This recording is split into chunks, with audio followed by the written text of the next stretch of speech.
Bir deha tanımak ister misiniz? Hem de gelmiş geçmiş en büyük dehalardan birini. Bilim ve sanat onda vücut buldu. Hiçbir insan onun kadar uzak düşünemedi. İstanbul'a eser yapmak için Osmanlı sultanlarının bile kapısını çaldı. Son sözleri ise Tanrı'yı ve insanoğlunu hayatım boyunca çok az şeyler yaparak küstürdüm oldu. Leonardo da Vinci.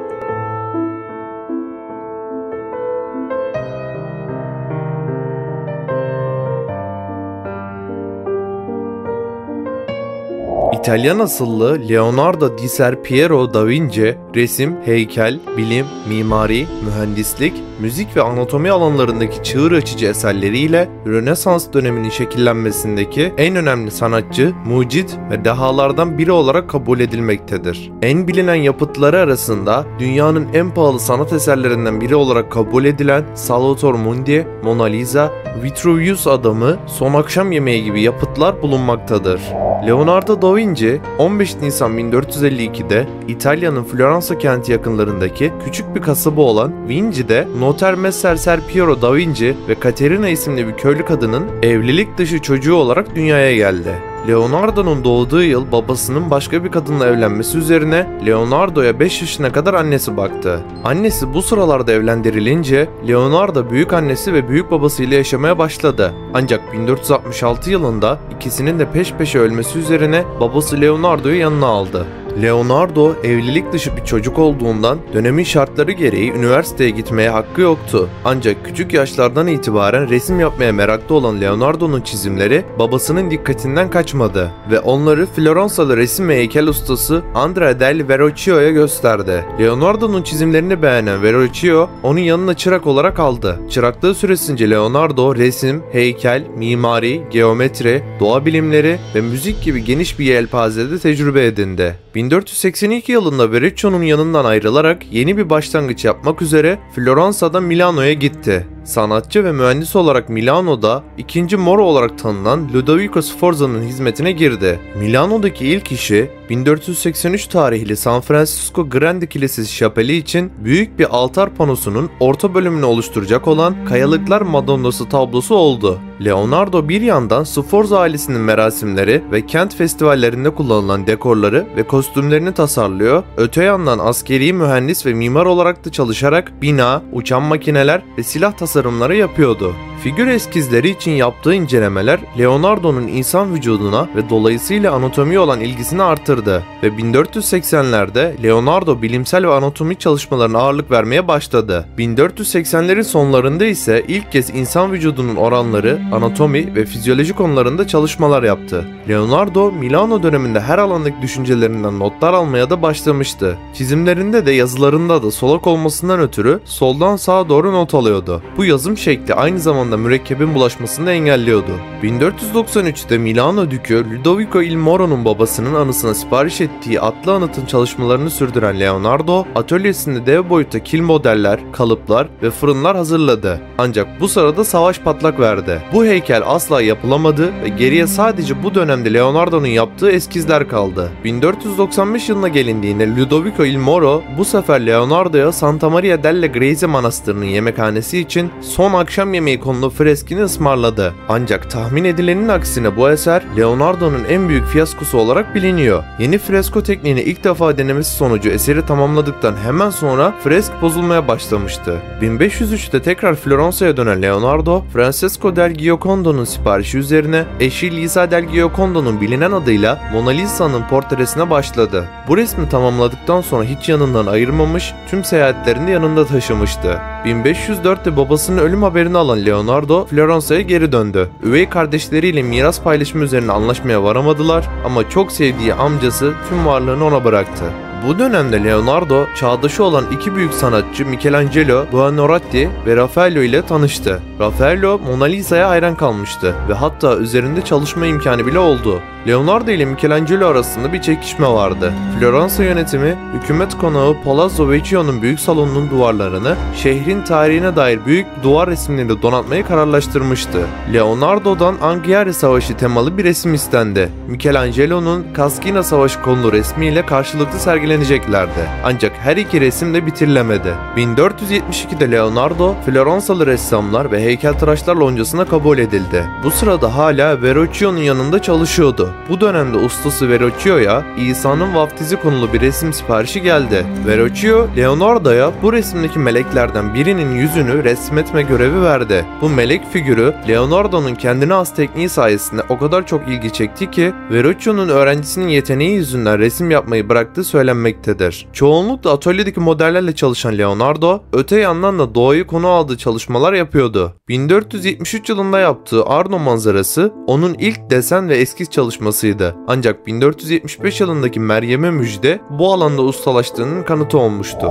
Leonardo 1506'da Floransa'dan tekrar ayrılarak Milano'ya döndü. Bu arada kentin Fransız yöneticisi Charles d'Amboise için çalışmalarını sürdürdü. 1508'de Kayalıklar Madonnası'nın ikinci versiyonunu yaptı. Bu sıralarda Leonardo'nun anatomik çizimleri resimlerinin önüne geçmeye başlamıştı. Anatomiye çok fazla vakit ayırıyordu. Daha çok insan vücudu ile kesik ve parçalanmış organları inceliyor, sayfalarca notlar alıyordu. Bu dönemde Lombardiya aristokratının 15 yaşındaki oğlu olan Kont Francesco Mezzi, öğrenci olarak sanatçının atölyesinde çalışmaya başladı. Mezzi sonradan Leonardo'nun en yakın dostlarından biri olmuştur. 1511'de Leonardo'nun hamisi Fransız yönetici Charles d'Amboise öldü. Fransızların 1512'de Milano'dan çekilmesiyle Leonardo, Papa 10. Leon'un kardeşi de Medici'nin koruyuculuğunu kabul ederek Roma'ya gitti. Vatikan Sarayı'nda Giuliano de Medici için çalışmaya başladı. Vaftizci Yahya, Leonardo'nun Roma döneminden günümüze ulaşan tek ve yalnız yaptığı son resimdi.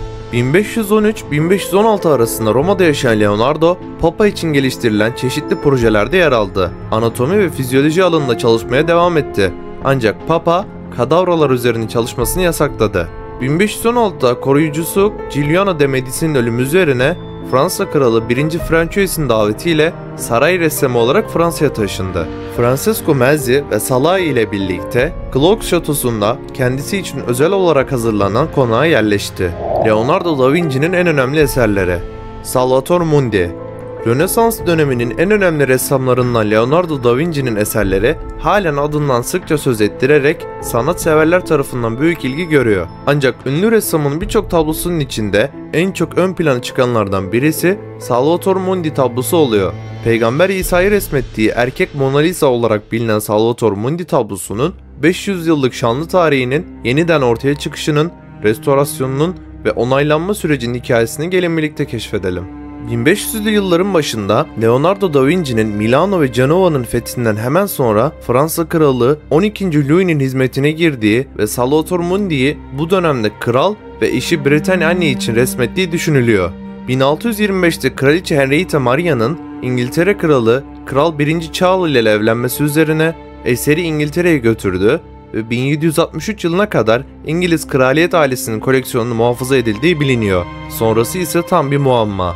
O tarihten sonra yaklaşık 200 yıl boyunca ortadan kaybolan tablonun yok edildiğine inanılıyor ve Leonardo'nun takipçisi Bernardino Luini'nin eseri olarak Sir Charles Robinson tarafından satın alındığı ve Cook koleksiyonuna dahil edildiği tablonun 1900 yılına kadar izine rastlanmıyor. Daha sonra 1958'de İngiltere'de Sotheby's'de görülüyor ve o sırada 45 pound yani yaklaşık 125 dolara satılıyor. 2005 yılında küçük bir ABD müzayede evinde satın alınana kadar tekrar ortadan kayboluyor. En sonunda 2000'lerin başında tablo tekrar ortaya çıkıyor. Ancak Leonardo'nun hayatta kalan birçok eseri gibi yeniden ortaya çıktığında pek iyi durumda olmadığı için kapsamlı bir restorasyon gerektiriyor. Salvator Mundi'nin restorasyonu Cres Resim Koruma Programı kıdemli araştırma görevlisi ve konservatörü Diana Diuer Modestini tarafından üstleniliyor. 2005 yılında yeniden keşfedilmesinin ardından dünyanın en pahalı sanat eserlerinden biri olarak kabul edilen Salvator Mundi'nin tarihteki izi 15. yüzyıla kadar dayanıyor.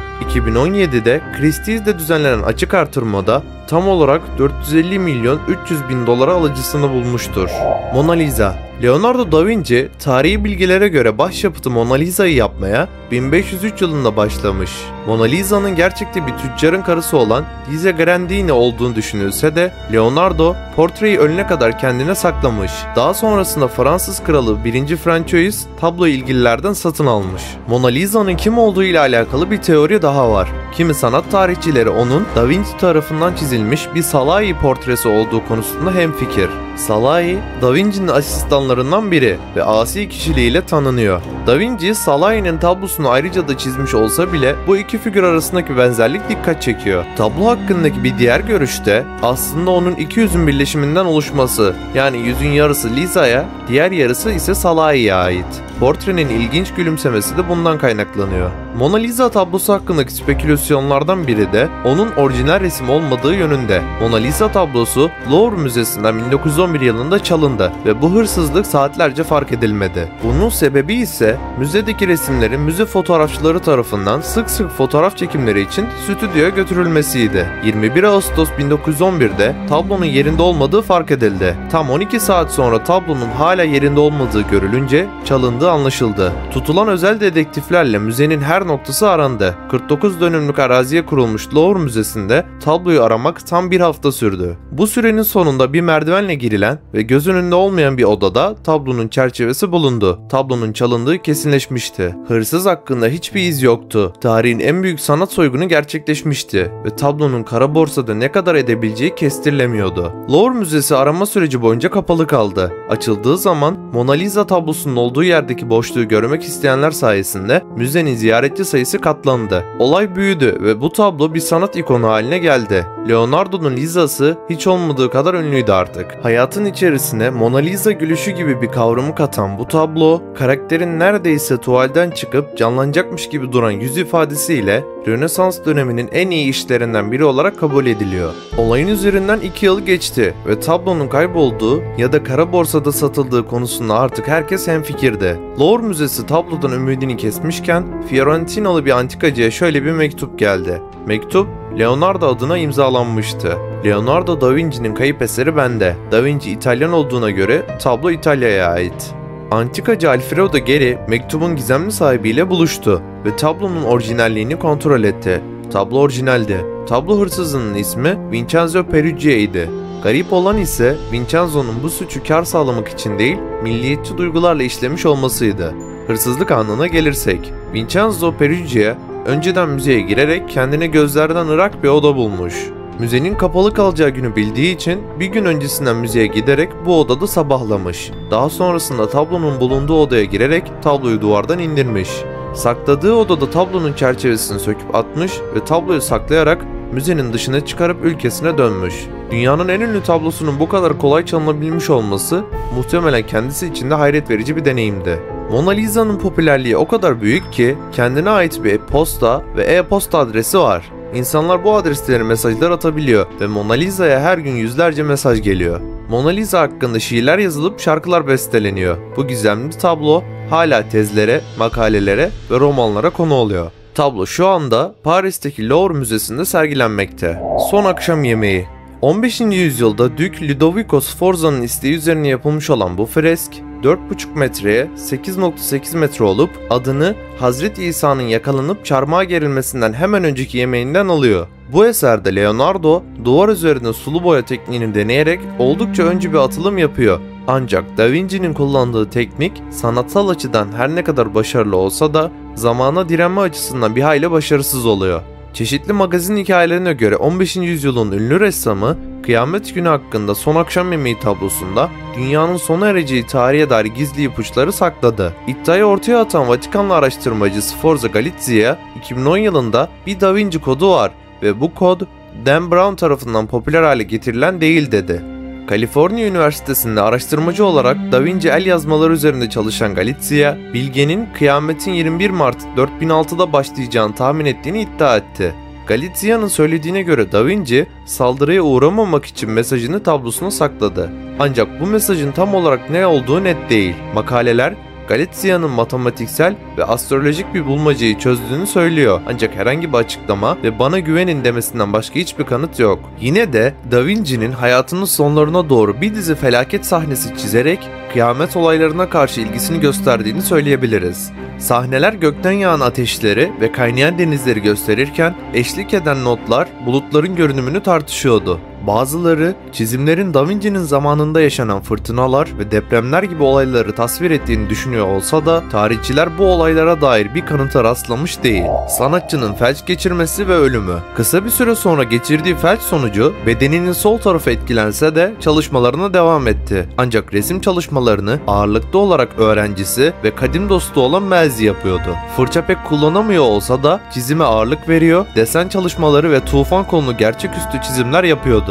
1518'de sağ koluna felç inen ve yatağa mahkum olan Leonardo, 2 Mayıs 1519'da 67 yaşında Cloux Şatosu'nda hayatını kaybetti ve buradaki Saint Florentin Manastırı'nın kilisesine gömüldü. Videomuzun sonuna geldik. Sizlere çok daha fazla ve kaliteli belgeseller üretebilmemiz adına videomuzu beğenerek ve kanalımıza abone olarak bize destek olabilir. Aynı zamanda bizlerin daha çok belgesel severe ulaşmasını sağlayabilirsiniz. Ayrıca sol tarafta dünyanın en çok bira tüketen ülkesi İrlanda'ya dair oldukça keyifli bir ülke belgeseli yer alıyor. Sağdaki oynatma listesi ise sizler tarafından en çok beğenilen videolardan oluşmakta.